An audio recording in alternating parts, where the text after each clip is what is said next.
Okay, so we're making really good progress here. This is the final part of our exercise. It is time to use the T accounts that we created earlier in order to create a balance sheet and an income statement. The first thing we need to do is calculate the total for each of the accounts that we have. Let's draw a line below each of the accounts and calculate the sum of its left and right columns.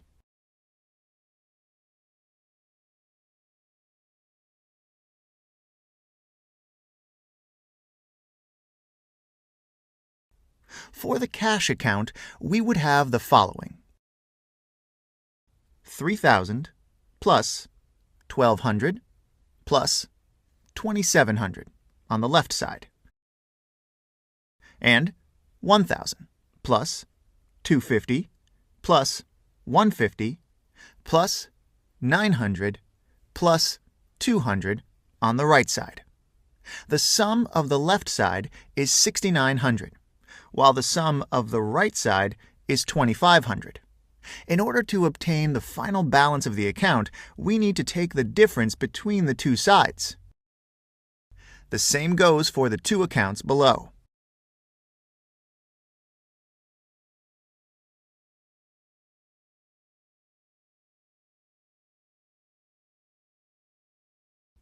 The balance of the PP&E account is 900. While the one of the raw materials is equal to 100. On the right side are all liabilities and equity. However, there is one slight difference. When we calculate their balance, we need to subtract in the opposite direction. So, for example, when I calculate the balance of trade payables, I will take the difference between 250, which is on the right, and a hypothetical value which could have been on the left side. The balance of trade payables is 250 and equity is 3,000. Okay, let's write on the top of our balance sheet the date that it refers to. This is the balance sheet of the company as of the 20th of August, 2015. Now we have to organize the names of the accounts within our balance sheet. Let's type the names of the three asset accounts. We have cash, PP&E, and raw materials. On the right side, we have only two items: trade payables and equity. Now we need the balance of each of these accounts. We can transfer it from the other sheet through the equal sign. That helps us create links in Excel. Okay, here we go. Here are all of our balance sheet accounts. Let's create a total row at the bottom of the balance sheet. This will allow us to calculate the sum of the two columns. I'll color it in dark blue because it is my favorite color, and we'll change its font color to white.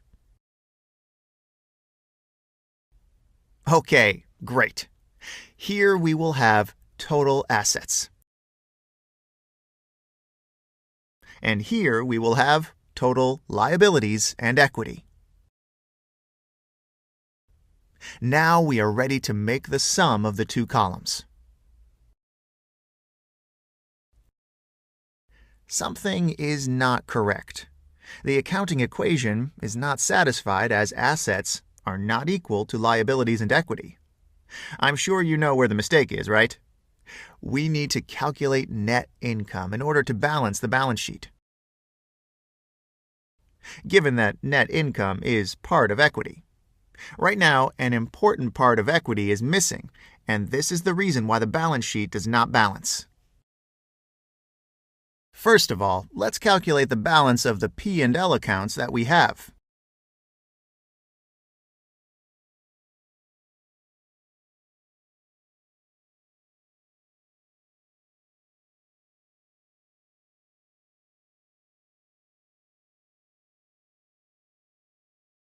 When we calculate the balance of income, we do it by subtracting the right from the left column.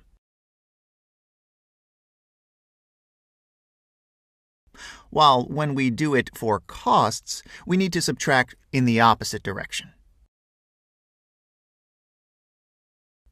All right, here we are. We've calculated the balance for each of the income statement accounts. The income statement is a straightforward presentation of a company's revenues, costs, and net profit for the time period that it covers. The top line shows a company's revenues. The next line usually subtracts cost of goods sold. The sum of revenues and cost of goods sold gives us gross profit, a figure that allows us to understand what the margin of sales was. Below, we need to subtract other costs, such as utility expenses and D&A. If we assume that the firm does not have to pay taxes, we would arrive at net income. Okay, very well. Let's include the figures that we have in our T accounts. For the sake of clarity, we will include revenues with a positive sign and costs with a negative sign. That is why I'll have to place a negative sign in front of costs. This makes things much easier, as at all times we know that the number we are dealing with is a cost.